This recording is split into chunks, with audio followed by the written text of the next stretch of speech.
തുടക്കം കണ്ട് ഒരു അതിഗംഭീര തുടക്കം തന്നെയാണ് വിസ്മയ മോഹൻലാലിന് ലഭിച്ചേക്കുന്നത്. ഇത് വിസ്മയ മോഹൻലാലിന്റെ മാത്രം തുടക്കം എന്ന് പറയാൻ പറ്റില്ല, ആശിഷിന്റെയും തുടക്കമാണ്. ആന്റണി പെരുമ്പാവൂരിന്റെ മോൻ. ഇവർ രണ്ടുപേരുടെയും ലീഡിംഗ് റോളായിട്ട് വന്നിട്ടുള്ള ജൂഡ് ആന്റണിയുടെ ലേറ്റസ്റ്റ് സിനിമയാണ് തുടക്കം. അതിനെ കുറിച്ച് പറയാനാണ് വന്നേക്കുന്നത്. Welcome to Jo movie world. പടത്തെ കുറിച്ച് ഡീറ്റെയിൽ ആയിട്ട് പറയാനാണെങ്കിൽ എന്താ പറയാ, ഒരു സിമ്പിൾ സ്റ്റോറി അല്ല, പക്ഷെ ഇപ്പോഴും സമൂഹത്തിൽ വളരെ റെലവെന്റ് ആയിട്ടുള്ള ഒരു തീമിനെ അവര് അതിനെ വളരെ ഒരു എന്താ പറയാ ഡീപ്പായിട്ട് സീരിയസ് ആയിട്ട് പോവാണ്ട് അതിനെ ഒരു ബാക്ക്ഗ്രൗണ്ടിൽ നിർത്തിയിട്ട് ഒരു ഫാമിലി ചേരുവയില് എന്നാൽ നല്ല ആക്ഷൻസും കൂടി എന്റർടൈൻ ചെയ്തെടുക്കുക. അതിൽ ജൂഡ് ആന്റണിയും സംഘം വിജയിച്ചിട്ടുണ്ട്. അത് നേരത്തെ പറഞ്ഞ പോലെ വിസ്മയ്ക്ക് അതൊരു നല്ല തുടക്കം തന്നെയാണ് ലഭിച്ചേക്കുന്നത്.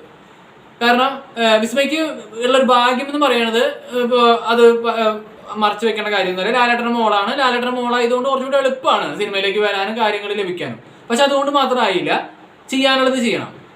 റിയൽ ലൈഫിൽ അവളുടെ മാർഷൽ ആർട്സ് സ്കില്ലിന്റെ ഒരു സംഭവം ഇതിൽ നന്നായിട്ട് ഷോക്കേസ് ചെയ്യാൻ പറ്റിയിട്ടുണ്ട്. പിന്നെ അത്യാവശ്യം നീറ്റായിട്ട് അഭിനയിച്ചിട്ടുണ്ട്. പിന്നെ ആശിഷ് കുറച്ച് സൈക്കോട്ടിക്കാണ്. ആശിഷിന്റെ കഥാപാത്രം ഉണ്ടാക്കുന്ന കാര്യങ്ങളിലേക്ക് വിസ്മയുടെ കഥാപാത്രം വന്ന് പെടുന്നതും അവർ തമ്മിലുള്ള കാര്യങ്ങളുമാണ് പടത്തിന്റെ ഒരു ഇതിവൃത്തം. ആശിഷിന്റെ കഥാപാത്രത്തിന്റെ പടത്തിന് അധികം ഡയലോഗൊന്നുമില്ല, പക്ഷെ മൂപ്പരുടെ മാനറിസങ്ങളും ബോഡി ലാംഗ്വേജും ഒരു ബ്രൂട്ടൽ സൈക്കോട്ടിക് വില്ലനാണ്. അത് മൂപ്പര് ആട്ടർ കൺവിൻസിങ് ആയിട്ട് ചെയ്തിട്ടുണ്ട്. ഒന്നും പറയാനല്ല, കിടുവായിട്ട് ചെയ്തിട്ടുണ്ട്. വിസ്മയിലേക്ക് വരുമ്പോൾ അഭിനയം എന്ന രീതിയിൽ ഒരു തുടക്കക്കാരിയുടെ എല്ലാ കാര്യങ്ങളും ഒരു അധികം കുഴപ്പമില്ലാണ്ട് നീറ്റായിട്ട് അങ്ങനെ ചെയ്യാം. പക്ഷെ ആക്ഷൻ രംഗങ്ങളിൽ ഒന്നും പറയാനല്ല, ഒരു പഞ്ച് നമുക്ക് ഫീൽ ചെയ്യും. അതനുസരിച്ച് സിറ്റുവേഷനും ഉണ്ട്, അല്ലാണ്ട് വെറുതെ ഇടിക്ക് വേണ്ടി ഇടി ഉണ്ടാക്കിയതല്ല. കഥയുടെ ഒരു പോക്കില് വരുന്ന ഇടി അത് നല്ല ഇമ്പാക്റ്റ് ആയിട്ട് എടുത്തിട്ടുണ്ട്. ആക്ഷൻ കൊറിയോഗ്രാഫി ചെയ്ത ആൾക്കാരൊക്കെ കിടിലനായിട്ട് അത് നന്നായിട്ട് ഒരു റിയലിസ്റ്റിക് പ്ലസ് മാർഷൽ ആർട്സ് രണ്ടും കൂടി മിക്സ് ചെയ്ത് വരുമ്പോൾ ഒരു ഇമ്പാക്റ്റ് കാണാൻ നിങ്ങൾക്ക് തിയേറ്ററിൽ പോയി കഴിഞ്ഞാൽ വിത്ത് ജെക്സ് വിജയുടെ മ്യൂസിക് കൂടി ആകുമ്പോൾ അതിന്റെ ഇമ്പാക്റ്റ് കൂടും. പിന്നെ ഞാൻ പറഞ്ഞു, ഇതില് ഇവരുടെ കഥയാണെങ്കിലും ഇതിൽ കുറെ സപ്പോർട്ടിങ് റോളിൽ ആൾക്കാർ വരുന്നുണ്ട്. സായികുമാർ അപ്പൻ റോളില്, മനോജ് കേജ് പോലീസ് റോളില്, അങ്ങനെ കുറെ ആൾക്കാർ വരുന്നുണ്ട്. ഇവരൊക്കെ ഇവരുടെ റോള് എന്താ പറയാ അവരുടെ ഒരു എക്സ്പീരിയൻസ് വെച്ചിട്ട് നല്ല രീതിയിൽ അങ്ങനെ ടോപ്പായിട്ട് ചെയ്തിട്ടുണ്ട്.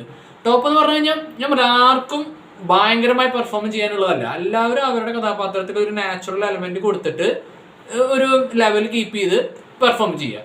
അത് അവരെല്ലാവരും ചെയ്തിട്ടുണ്ട്. പിന്നെ ഞാൻ പറഞ്ഞില്ലേ, ജെക്സ് വിജയുടെ മ്യൂസിക് ചില സിറ്റുവേഷൻസ് ചില സീൻസ് നമ്മളിലേക്ക് ഇമ്പാക്ട്ഫുൾ ആയിട്ട് എത്തണമെങ്കിൽ മ്യൂസിക്കിന് ഭയങ്കര ഇമ്പോർട്ടൻ്റ് ആണ്. ആ മ്യൂസിക് ഏതൊക്കെ ലെവലിൽ ഉയരണം താവണം അതൊക്കെ കറക്റ്റ് ഡോസിൽ മിക്സ് ചെയ്യണം. അത് ജെക്സ് വിജോയ് ഓരോ സിനിമ കഴിയുന്നതോറും മികച്ചതായിട്ട് വരികയാണ്. ഇതിലും വൺ ഓഫ് ദ ഫൈനസ്റ്റ് വർക്കാണ്. പിന്നെ ജൂഡ് 2018 എന്ന സിനിമയ്ക്ക് ശേഷം ചെയ്ത സിനിമ എന്നുള്ളൊരു അങ്ങനെയൊന്നുമില്ല. മൂപ്പരുടെ ഒരു നാച്ചുറൽ സ്കില്ലുണ്ട്. അതായത് ഒരു ഫാമിലി ഡ്രാമയുടെ ഉള്ളിൽ കൂടെ ഒരു സോഷ്യൽ മെസ്സേജ് നൽകിക്കൊണ്ട് ഒപ്പം ആൾക്കാരെ പിടിച്ചിരുത്തുന്ന രീതിയിൽ പ്രസന്റ് ചെയ്യുക. അതിനുവേണ്ടി ഉപയോഗിച്ച കാര്യങ്ങളാണ് ഈ ആക്ഷൻ പാർട്ട്. അത് വളരെ കൺവിൻസിങ് ആയിട്ട് അതിലേക്ക് സിനിമയിലേക്ക് കൊടുന്നു. അതിന് റിയൽ ലൈഫ് മാർഷൽ ആർട്സ് ചെയ്യുന്ന വിസ്മയനോട് കിട്ടിയപ്പോൾ അത് പെർഫെക്റ്റ് ആയിട്ട് ചെയ്യാൻ പറ്റി. ഞാൻ പറഞ്ഞു, വിസ്മയ്ക്ക് നല്ല തുടക്കം തന്നെയാണ് ലഭിച്ചേക്കുന്നത്. അതുപോലെ തന്നെ വളരെ നല്ല തുടക്കം തന്നെയാണ് ആശിഷിന് ലഭിച്ചേക്കുന്നത്. ഇവർ രണ്ടുപേരായിരിക്കും ഈ പടം കഴിഞ്ഞിട്ടുള്ള ടോപ്പിക് പോയിന്റ്സ്, മെയിൻ ഹൈലൈറ്റ്സ്. പിന്നെ ഒബ്വിയസ്ലി ലാലേട്ടന്റെ ക്യാമിയോ റോൾ ഉണ്ടെന്ന് എല്ലാവർക്കും അറിയാം. അത് ഒരു 5-6 മിനിറ്റാണ് ഉള്ളത് ഒരു കൂൾ മാസ് ഇമ്പാക്ട്ഫുൾ റോൾ എന്ന് പറയാം. കുറച്ച് മോട്ടിവേഷൻ, കുറച്ച് കോമിക്, പിന്നെ ഒരു പഞ്ചിടി അത് ചെയ്തിട്ടുണ്ട്. തിയേറ്ററിൽ ഒരു തരിപ്പ് വന്നിട്ടുണ്ട്. മെയിൻ ക്ലൈമാക്സ് മൊത്തം കൊണ്ടുപോയിരിക്കുന്നത് ഇവർ രണ്ടുപേരുമാണ്. അത് വിസ്മയും കൊണ്ടുപോയി ആശിഷും കൊണ്ടുപോയി.